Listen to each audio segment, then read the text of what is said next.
Como ciudadanos de a pie tenemos una gran responsabilidad al momento de elegir. No sé si hemos entendido perfectamente que en el pueblo está el poder y las decisiones más importantes. Hemos comprendido que nuestro voto es determinante. ¿Y qué nos mueve a votar?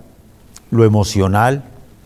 ¿O conocemos perfectamente los planes de gobierno? Hemos ingresado a las páginas de la registraduría para conocer quiénes son cada uno de los candidatos que serán elegidos en nuestro país y en particular en nuestro departamento y en nuestra ciudad para gobernación, alcaldía, asamblea departamental y consejo.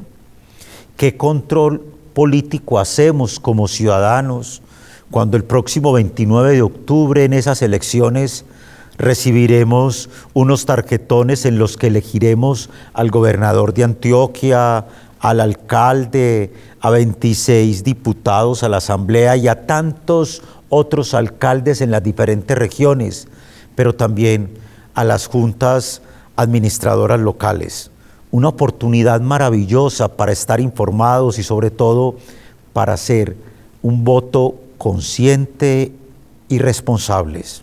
Pues bien, como preparación a esas elecciones, a algo más de 15 días, vamos a conocer un poco a una mirada desde el docente Olmer Muñoz, docente de nuestra Facultad de Ciencias Políticas, quien nos compartirá un poco el panorama ante el que nos encontramos y sobre todo los factores claves de los candidatos más destacados. La nota con la que iniciamos nuestro programa de opinión.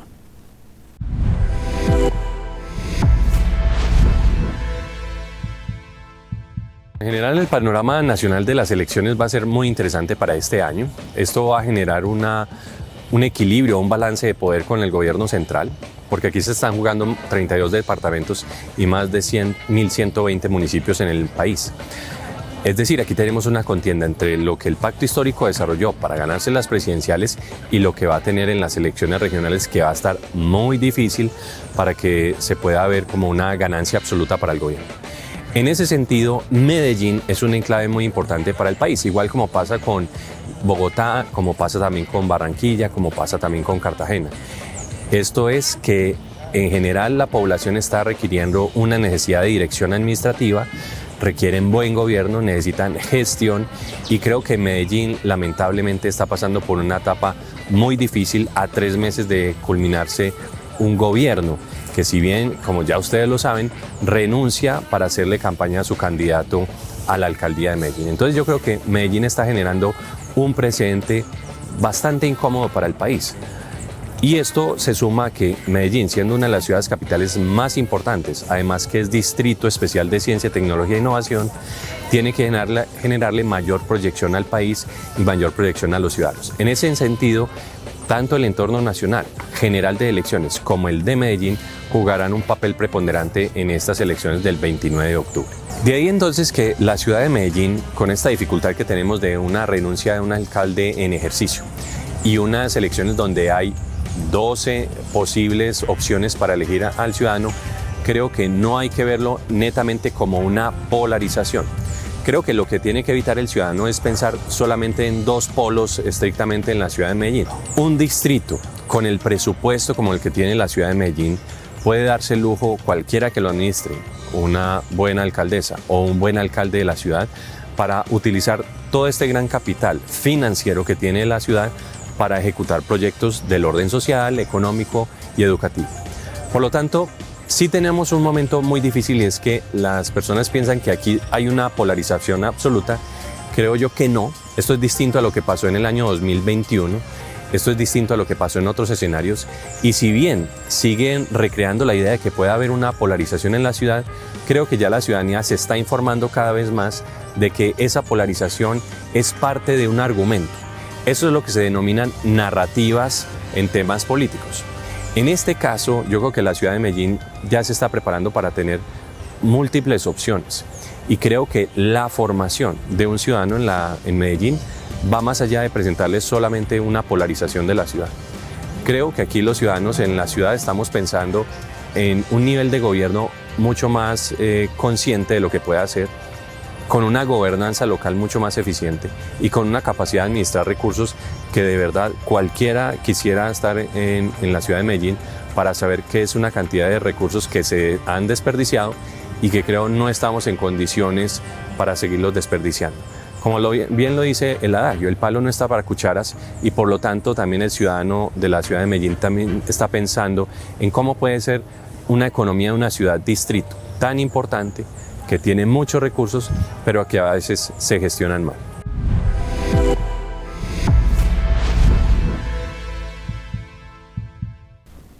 Nada causa en el ambiente de los corrillos de ciudad más inquietud que muchas veces cuando usamos esos términos de si no queremos meternos en problemas, no hablemos ni de política, ni de religión, ni de fútbol. Pero ¿cómo no abordar un tema que cada vez cobra más relevancia en nuestro país y en particular en nuestra ciudad de Medellín cuando estamos a algo más de 15 días de las próximas elecciones para elegir alcalde, gobernadores, asambleas, o sea, diputados y concejales? ¿Qué tan informados estamos como ciudadanos de las diferentes políticas y sobre todo programas de gobierno de cada uno de los candidatos? ¿Qué nos importa más? ¿Sentir que somos de un bando, que somos del otro? ¿Es así como nos clasificamos? ¿O realmente podemos ir adquiriendo competencias ciudadanas para saber que hay una responsabilidad que nos cabe en el desarrollo del departamento y de nuestra ciudad? Y precisamente para hablar sobre esta problemática, escasos días de las elecciones para alcalde, gobernador, diputados y concejales, nos acompaña en estudio Beatriz Campillo, quien es docente del Centro de Humanidades del área de lenguajes sociopolíticos de nuestra universidad. Bienvenida, Beatriz. Muchas gracias. Y nos acompaña igualmente Carolina Horta, quien es docente de la Escuela o de la Facultad de Ciencias Políticas de nuestra universidad. Muchas gracias. Carolina, cuando nosotros pensamos en un panorama, el profesor Olmer nos abre un espectro y nos hace caer en la cuenta que a veces políticamente hablando, los ciudadanos nos movemos en qué polariza más, qué hay. Sabemos por Medellín cómo vamos, que hay unos temas puntuales que le interesan a nuestros ciudadanos, el tema de seguridad, el tema del manejo de la economía, el tema de la movilidad. Y entonces a escasos días, por supuesto, de poder elegir un alcalde y un gobernador y por supuesto diputados y concejales, ¿con qué panorama nos encontramos desde su punto de vista? Nos encontramos en un momento absolutamente atomizado. Sí.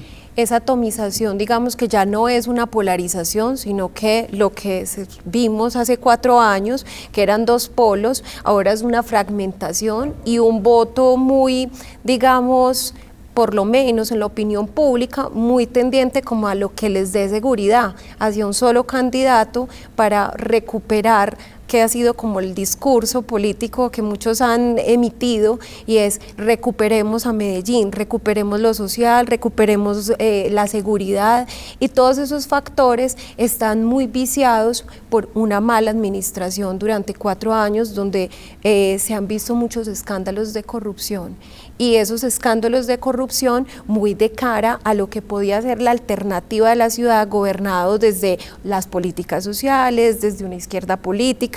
Entonces como que todos más bien damos la vuelta y volvemos al pasado porque con lo alternativo no nos funcionó. Entonces el poder hegemónico vuelve y se encarna en una figura, en este caso es Federico Gutiérrez. Cuando uno piensa en ese panorama, Beatriz, uno dice, es como en la campaña del todo se puede, aquella expresión que muchas veces usábamos de no importa si hablan mal de mí, lo importante es que hablen, y entonces da la impresión que las diferentes estrategias de las campañas van muy enfocadas como hacia esa mirada, ¿cierto? Vea, como, a mí... Como que plantear allí también como para formación ciudadana. Ay, es que a mí me dolió mucho el año pasado escuchar a uno de mis colegas, politólogo, diciendo que se podía mover la línea de la ética y que eso pues casi que no importaba porque iba a dar resultados electorales. Yo creo, y es una reflexión que hago con mis estudiantes desde la ética profesional, yo que soy politóloga, Dijo que cuando uno se metió a estudiar estas cosas es justamente porque se sueña transformar la sociedad para algo mejor. No es simplemente administrar empresas electorales, ganar por ganar, sino que los proyectos políticos deben llevar a un desarrollo definitivamente de la ciudadanía. ¿Qué experimenta uno? Y que me uno a lo que ahorita decía Carolina, es cierto cansancio que tienen los ciudadanos de esos discursos que a veces prometen mucho cambio, pero que a fin de cuentas empiezan a repetir los mismos problemas que hemos tenido siempre. Uno trata de animar a la gente, uno trata de decirles, miren, hay que formarse en política, por lo que usted decía ahorita, el tema de la democracia, el tema del empoderamiento de ese ciudadano, de que sea él el que tome las riendas, pero no deja de ser un poco desmotivante cuando se montan algunas personas y lo que hacen es dejar un legado muchas veces dañino para la misma democracia y para las instituciones. Si hay algo que recuperar, sobre todo en Medellín y en Colombia, es la confianza del ciudadano en las instituciones, no en personas independientes, sino en una institucionalidad que es la que finalmente como pueblo, como democracia, nos debe sacar a todos adelante. Y eso hace, Carolina, que muchas veces alguien se pueda presentar como el Salvador, ¿cierto? O sea, soy yo, figuras, los nombres son lo de menos porque cada vez más todo va avanzando, pero cuando el mesianismo aparece en categorías de este tipo, ¿cómo identificar como ciudadanos efectivamente cuáles son los programas efectivos para que mi voto sea un voto consciente, responsable, libre, y para que yo entienda que indiscutiblemente, así como en la vida, también en la política deberían haber principios no negociables? Partiendo de ese agotamiento que tiene la sociedad, los programas de gobierno parecen no ser consultados, sí, pese a que los ponen en sus páginas y algunos se esmeran en buscar unos buenos equipos que les asesoren. Eso es lo de menos, porque la ciudadanía necesita que resuelvan sus problemas cotidianos, el hambre, la educación, la movilidad, la seguridad. Entonces, volver a elegir o pensar en elegir a alguien que ya gobernó es lo que es como más cómodo. Lo hizo bien, lo hizo más o menos, lo hizo regular, pero ellos optan, la ciudadanía, por ese nos va a venir a recuperar. Y es algo que se repite en nuestra historia colombiana, ¿cierto? Incluso que se empieza a gestar allí como no una democracia de partidos, sino de personalidades políticas, donde el marketing se ha robado casi lo que nosotras como politólogas podríamos hacer, que era formar a ese ciudadano para elecciones y toma de decisiones más conscientes. Eso parece que la ciudadanía ya no está entendiendo. Dicen, igual van a elegir a ese. Entonces, ¿por quién? A lo más seguro se van, que es hacia estas personalidades mesiánicas. Cuando usted utiliza la palabra del marketing, ¿le viene a uno a la mente que quizás el mejor estratega es el que tenga alguien capaz de manejar adecuadamente sus redes sociales, alguien capaz de utilizar lo que sea con tal de alcanzar lo que pretende como producto final? Pues bien, para que continuemos conversando en el próximo segmento, ¿qué tal si conocemos un poco la impresión de cómo las redes sociales terminan impactando las campañas y a veces no importando de qué manera? La nota con la que quedamos en este momento.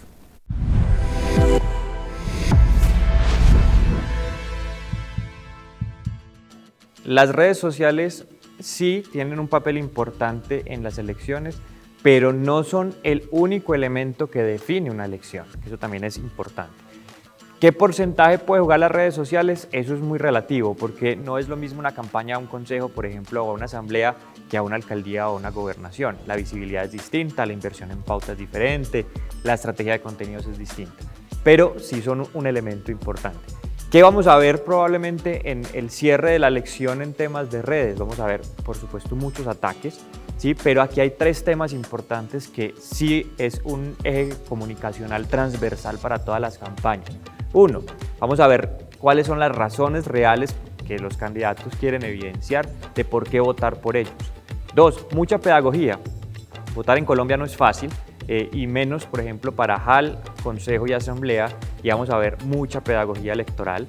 Y tres, todos van a querer mostrarse como los ganadores, la percepción de favorabilidad, de que los quieren, de que tienen apoyo. Entonces, esos 3 elementos comunicacionales van a ser transversales en el tema de redes. Eso desde lo que vemos y desde las cuentas oficiales. Pero no podemos dejar de lado que obviamente hay contracampaña, hay campaña negra, hay campaña pues, que no es oficial, por llamarlo de alguna forma, que también la vamos a ver muy fuerte en este cierre de elecciones, más con esa división que hemos hablado, y es de lo que representan los gobiernos locales, a nivel nacional, a nivel local, versus la oposición. Ahí hay una, comillas, guerra muy fuerte de quién habla más duro, y este tema pues lo vamos a ver en las redes sociales. Entonces, aunque no es un elemento o un único elemento que defina una elección, pues sí va a jugar un papel importante porque es el canal en el que todos estamos todos los días. Mucha gente cree que lo digital es solo redes, y sí, las redes son importantes, ya lo he reiterado, y la comunicación bidireccional de las redes sociales es importante, pero en Google, más que todo las 2 últimas semanas, es donde la gente va a buscar información que hoy todavía no ha encontrado, o por lo menos que no ha tomado la decisión de buscar. Quiénes son los candidatos que proponen el uno versus el otro, entre otras cosas. Y ahí es donde vamos a tener un poco más de claridad sobre qué es lo que la gente realmente quiere, qué es lo que la gente realmente está buscando. Y eso sí nos podría dar más o menos, o por lo menos más cercano, una predicción de quiénes son los favoritos a estar al frente o una alcaldía o de una gobernación. En el caso de consejos sí es un poco más complejo, igual que en la asamblea, porque son demasiados candidatos y pueden ser muchas búsquedas dependiendo inclusive hasta de los barrios desde los cuales los estén buscando.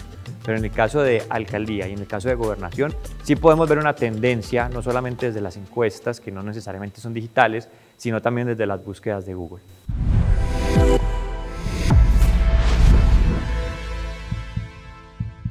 Las elecciones territoriales y sobre todo enfocadas a nuestra ciudad de Medellín, el tema que nos ocupa en este espacio de opinión de En Rojo y Negro.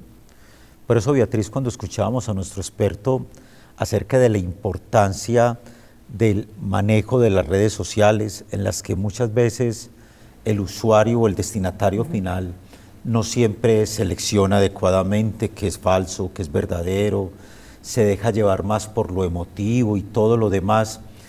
¿Cómo saber filtrar adecuadamente la información que a mí me forme como ciudadano y no simplemente que me cree más eso de creer que si soy de un bando, soy del otro, cuando todos por naturaleza, incluso ya lo decíamos en la antigua Grecia, antes de ser éticos éramos políticos, ¿cierto? O sea, eso que nos llevaba efectivamente a entender que el buen ciudadano debía tener una forma de comportarse ante determinados escenarios. Yo quisiera empezar retomando una idea que aparecía en este video, porque ahorita ustedes hablaban del tema de populismos, y es cierto que en estas elecciones que vamos a recibir 5 tarjetones, 2 de ellos van a tener fotografías porque son lo que llamamos elecciones uninominales. Ese tipo de personas se roban el show y entonces descuidamos, y el ciudadano común y corriente suele descuidar lo que pasa con las corporaciones. Estoy hablando del Consejo, de la Asamblea y de las JAL. Lastimosamente no hemos entendido el enorme poder que tienen ellos haciendo justamente control político. Y empecemos desde ahí. Muchas veces se manejan redes sociales cosas que son muy show mediático. Y con ese show mediático es atraer la atención para que de alguna forma los focos de las cámaras vengan hacia mí, no importa si lo que yo estoy diciendo es verdad o no. Y ahí aparece de manera fuerte todo el tema de las fake news, ¿cierto? Todo el asunto de noticias falsas, y algo que por fortuna en nuestro medio todavía no es muy fuerte, pero nos tenemos que ir preparando. Nuestra universidad viene hablando fuertemente de lo que es la inteligencia artificial. Y uno de esos rasgos que aparece ya en las campañas en el mundo es el uso de inteligencia artificial también para generar lo que se llaman las deepfake, es decir, esos engaños profundos, donde yo creo estar escuchando una cosa de un candidato y en realidad es una inteligencia artificial que está poniendo un filtro, que está imitando una voz y que me puede estar engañando totalmente. Todo ese tipo de cosas es muy importante que los ciudadanos la conozcan, pero fuera de eso, que empiecen a mirar, por ejemplo, cuando a mí me llega una noticia que es como muy emocional, que me quiere generar o una ira intensa o un amor, digamos, desmedido por esa persona, mirarla con más sensatez, bajarle un poquito a la emotividad, contrastar con otras fuentes. Mirar, por ejemplo, cuando alguien me dice que me va a poner las cosas gratis o que me va a dar un montón de cosas, venga, contrastemos a ver hasta qué punto usted tiene facultades para hacer lo que me está proponiendo, hasta dónde el presupuesto nos aguanta para todo eso. Toda esa es la pedagogía que uno debe hacer con las personas, no es simplemente decirle vote por fulano o por sultano, no, dése la oportunidad de contrastar, verifique en fuentes confiables. Y en este tema, sobre todo, que estamos, digamos, preparándonos para las elecciones, qué bueno que la ciudadanía entrara a la página de la registraduría, sobre todo en un espaciecito que se llama CICE, que es el Sistema Integral de Capacitación Electoral, para que vamos aprendiendo todavía más de cómo funciona todo el sistema electoral colombiano y seamos cautos con lo que nos mandan por WhatsApp, con lo que nos mandan por estas cadenas, porque normalmente cualquier candidato va a ponerse como el héroe de la película y va a tratar al otro como el peor villano. Tratemos de equilibrar, no todo es tan bueno, no todo es tan malo, y ahí uno, y termino con esto, con una idea, y es que muchas personas se desaniman porque están buscando al candidato perfecto. El candidato perfecto no existe, existen personas de carne y hueso que tienen errores, que tienen cosas también muy buenas, simplemente que uno debe sopesar de esos errores y de esas cosas muy buenas que de pronto pueda tener, qué nos pesa más para tratar de buscar el mejor, pero no dejarnos desanimar, porque hay otra cosa muy común, es que la gente dice, ninguno sirve. Entonces, ni siquiera hacen el intento de conocer qué me están diciendo, porque parten de la idea de eso es política, entonces eso es mentira, me están engañando.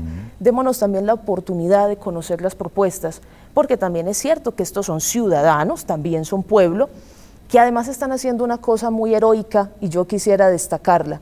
Ser uno candidato es exponerse en lo público y eso no es fácil ni cualquiera lo va haciendo. Cuando vemos este gran cantidad de candidatos que hay, porque en el tarjetón nos vamos a encontrar ¿cuántos candidatos para la alcaldía? 6, algo así. Como 15. Algunos van que renuncian a último momento, pero estamos pues a pocos días de ello. ¿Qué es lo que más fuerza tiene? ¿El partido? ¿La persona? ¿Quién lo respalda? ¿Todavía el ciudadano le cree a eso? ¿O el ciudadano no mira qué partido lo está avalando, por así decirlo, sino que hay otras miradas? Es decir, ya hay una tendencia en el ciudadano. Cuando hoy se hablan de encuestas, sabemos que perfectamente de un día para otro todo puede cambiar. ¿Cómo orientar al ciudadano para que, ya Beatriz, además de toda su percepción, nos ha dicho, bueno, allí en la registraduría hay una manera, hay un link, hay una forma de conocer no solo los programas, sino también las personas, pero eso del ciudadano que hoy dice, Dios mío, qué incertidumbre, ¿no? O sea, o qué jartera, el ciudadano piensa, se mueve como en esos extremos. ¿Cómo decirle, no, venga, es que estamos en un sistema electoral en el que efectivamente así son las cosas, que eso no lo desanime para poder ejercer su derecho al voto?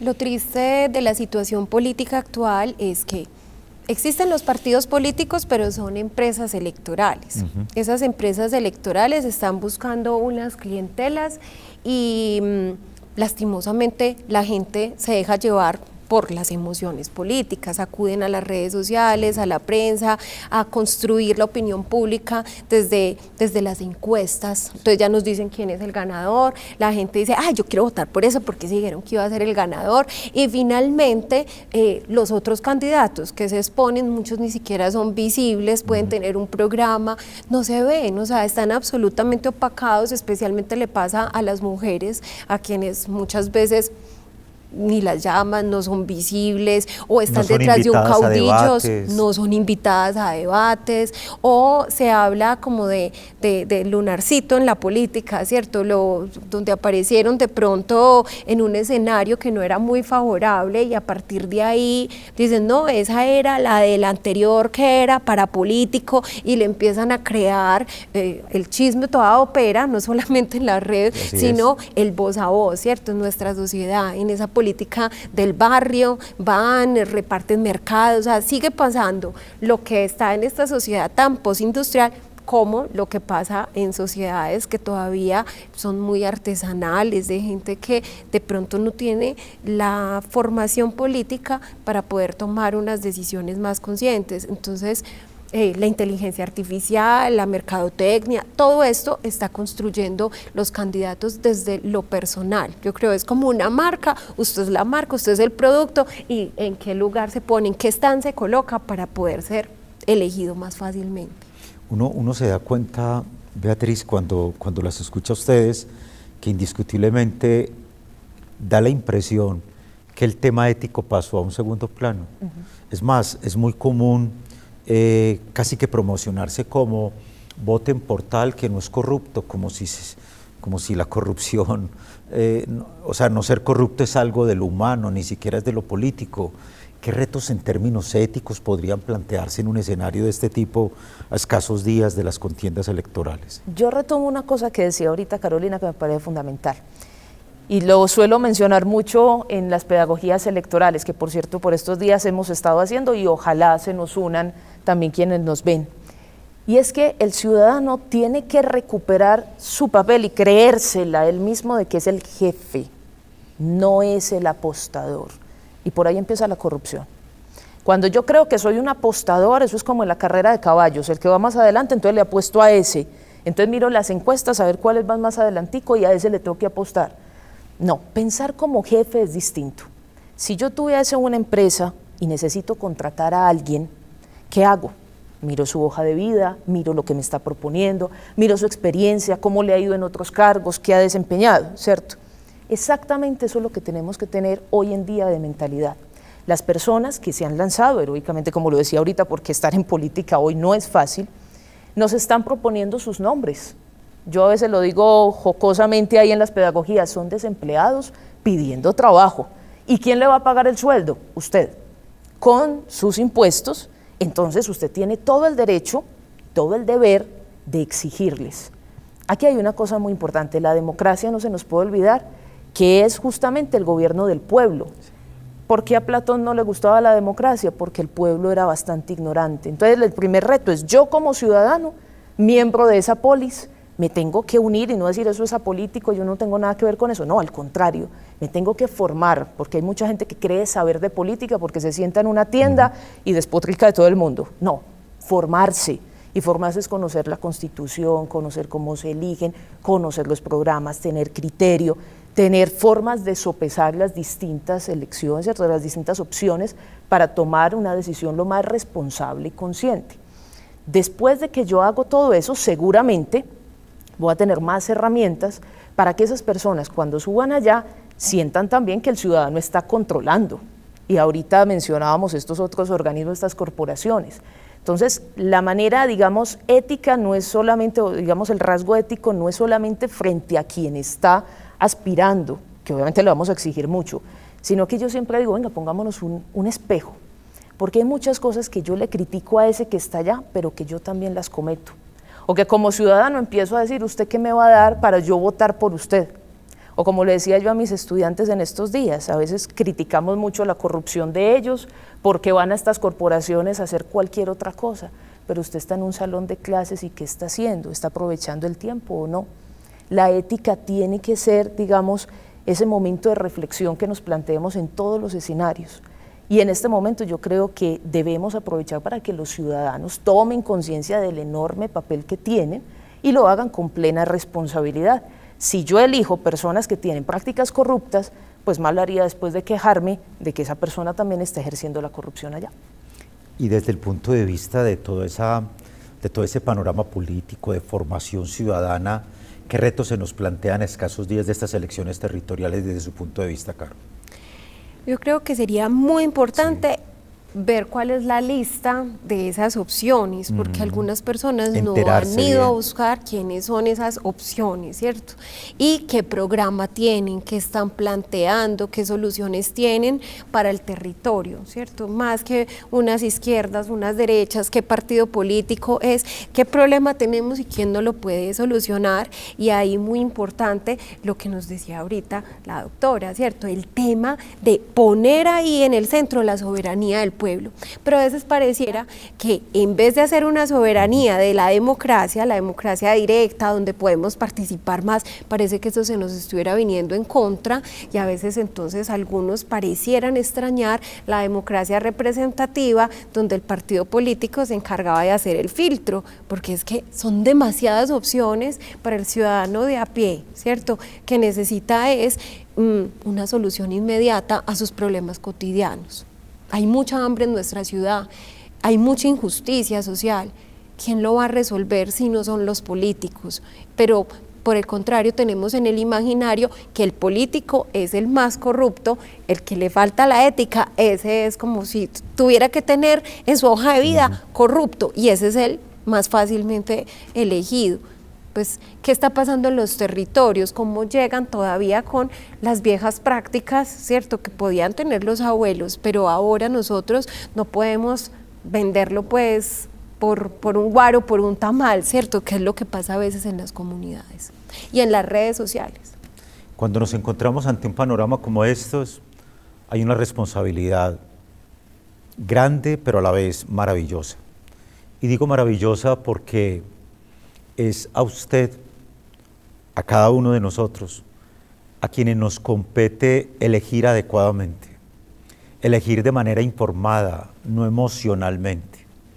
Atrás seguramente quedaron partidos, corrientes, no es centro, no es derecha, no es izquierda, es una ciudad y es un país que cada vez más en los diferentes territorios requiere soluciones, como lo hemos planteado acá, a situaciones que indiscutiblemente apremian, situaciones que desde los diferentes entes de control nos han dicho y nos han planteado, situaciones económicas ante una recesión que cada vez más y una inflación que va creciendo, situaciones de movilidad donde muchas veces nuestros espacios ya no están hechos para tanto automotor, por ejemplo, y que otras alternativas, o el crecimiento en las laderas, lo que cada vez más hoy reclamamos acerca de poder sentirme como ciudadano respetado y querido y sobre todo tenido en cuenta, depende de cada uno, del voto consciente, responsable, no siempre emocional, sino informado, para que el día de mañana podamos decir a quien hayamos elegido que efectivamente o no tenemos por qué quejarnos o acertamos porque nuestro voto es el voto del poder del pueblo en una democracia, y de eso no debería ningún ciudadano hacerse a un lado. Por eso a nuestras invitadas, mil gracias. Carolina Horta, con todas tus apreciaciones desde la Facultad de Ciencias Políticas, desde esa área tan importante que también está allí de lenguajes sociopolíticos, y como docente de nuestro Centro de Humanidades de la Universidad, y por supuesto a ustedes por permitirnos llegar a sus hogares y a sus diferentes lugares a través de este espacio de opinión, porque un ciudadano informado será un voto responsable. Los invitamos a que la próxima semana nos continúen nuevamente siguiendo y sobre todo acompañando con un nuevo tema de interés para todos. En Rojo y Negro, desde la Universidad Pontificia Bolivariana, pensando y reflexionando en el país y en nuestra ciudad.